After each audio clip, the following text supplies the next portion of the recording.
ఏం చేస్తారు? నేను వ్యవసాయం చేస్తాను. ఓటు ఎన్రోల్ చేయించుకున్నారా ఎమ్మెల్సీ? చేయించుకుని ఇది 4వసారి నేను వేయడం. 4సారి 4వసారి వేయడం. ఏమంటున్నారు మరి వరంగల్, ఖమ్మం, నల్గొండ జిల్లాకు సంబంధించిన గ్రాడ్యుయేట్స్? అప్పుడు పోయిన సంవత్సరం ఏంటంటే ఎలక్షన్స్లలో తీర్మానాలని కొంచెం నమ్మినాం.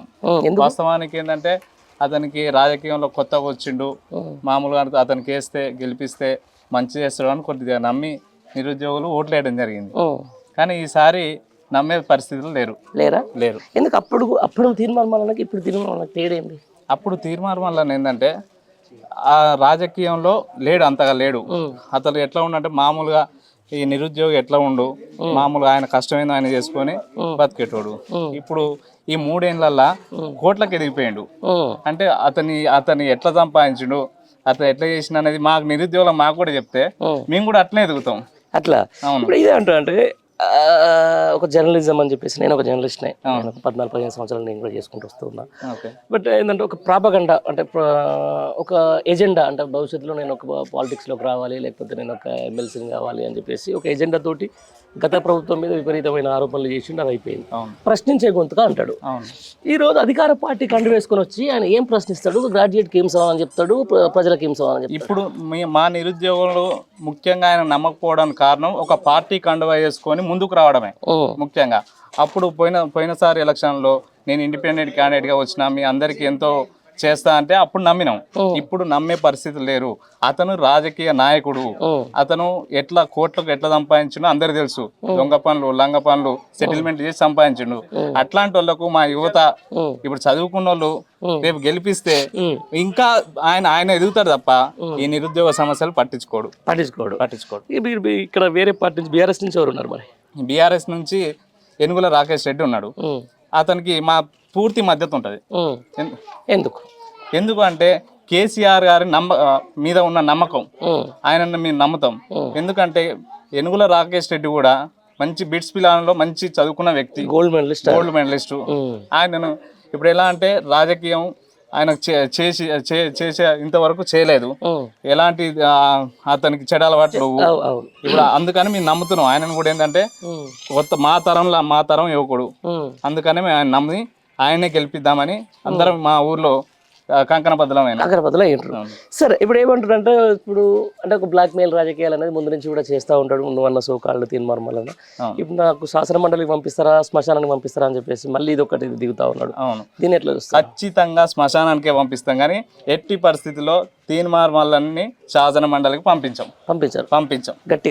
పంపించే ప్రసక్తే లేదు. నిరుద్యోగులు అతను ఏంటంటే ఆ 3 సంవత్సరాల ఎలా సంపాదించుండు. సరే, జర్నలిస్టులు ఇప్పుడు నిరుద్యోగులు కూడా జర్నలిస్టులు ఉన్నారు, వాళ్ళు ఎందుకు సంపాదించలేదు, ఎందుకు సంపాదించిండు, అది ఏందో చెప్తే మేము కూడా సరే ప్రతి ఒక్కరు ఏదో పని చేసుకొని బతున్నాం. మా తోటలు కూడా చాలా మంది జర్నలిస్టు, కానీ ఇట్లా కోట్లు సంపాదించిన వాళ్ళు ఇవ్వలేరు. ఇప్పుడు అంగిలాగి సిద్ధాంతం కానించి ఈరోజు 7 కార్లు 3 కోట్ల ఫామ్ హౌజులు అని చెప్పేసి రకరకాల మనం సోషల్ మీడియాలోనే చూస్తూ ఉన్నాము. అంటే ఇవన్నీ ఒకసారి బేరీ చేసుకున్న తర్వాత చట్టసభలో ఉంటే నేను ప్రశ్నిస్తా అంటే ఎవరి మీద ప్రశ్నిస్తాడు అనుకుంటున్నారు? మరి అతను ప్రశ్నించేది ఏం లేదు. ఇప్పుడు నేను ఎమ్మెల్సీని అయితే అధికార పార్టీలో ఉన్నా, రేపు మంత్రి పదవి తీసుకుంటా, నేను ఇప్పుడు 100 కోట్లు ఉన్నా రేపు 1000 కోట్లు సంపాదించుకుంటా, పెత్తనం చెల్లాయిస్తా, రాష్ట్రంలో నేను ఈ పెత్తనం ఆ పెత్తనం చేసి ఇంకా సంపాదించుకుంటా, అంతే తప్ప నిరుద్యోగులకు ఆయన చేసేది ఏమీ లేదు. అసలు ఏం పట్టించుకోడు. అదే గతంలో నేను ఒక పెద్ద విద్యా సంస్థల లీడర్ని బాగా చెమటలు పట్టించిన, నేను మినిమం వస్తువులు వచ్చాయి నాకు అని చెప్పేసి బయట చెప్తా ఉన్నా. అవును, అప్పుడు పట్టించినాడు, కానీ అది మొత్తం పూర్తిగా చేయలేదు కదా.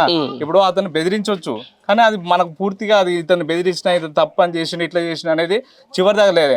ఏంటంటే ఆయన చేసింది ఏంటంటే ఆయన తప్పు చేసిండు అని చూపించింది, కానీ నిరూపించలేదు. దానికి కారణం ఏంటంటే అది ఇంతో అంతో ఇచ్చినట్టు తీసుకొని సైలెంట్ గా ఉండే తప్ప ఆ పైసల కోసమే అట్లా బెదిరించి చేసిండు.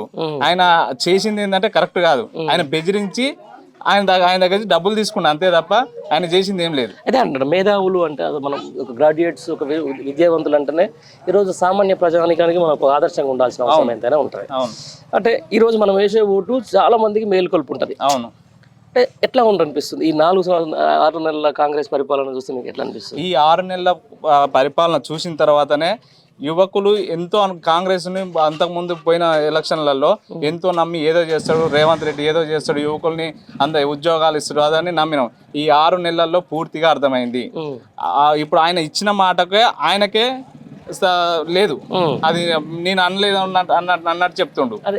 అదే చెప్తున్నా. గతంలో ఇదే కుటుంబ పాలన అని చెప్పేసి పొద్దుల్లో వేస్తే టీవీలో ముంగట ఏ మొత్తం కాళేశ్వరం నీళ్లు పోయినాయి అని చెప్పేసి అది పోయినది. ఈ 6 నెలలు రైతులు నానా తంటాలు పడతా ఉన్నారు. ఓవైపు వరెండిపోతుంది, ఇంకోవైపు నీళ్లు రావట్లేదు. ఒకరోజు కూడా సపోర్ట్ చేయని వ్యక్తి ఈ రోజు ఏమని ఓట్లు అడుగుతాడు జనాలకు? ఇప్పుడు ఆ జనానికి అందరికి తెలుసు.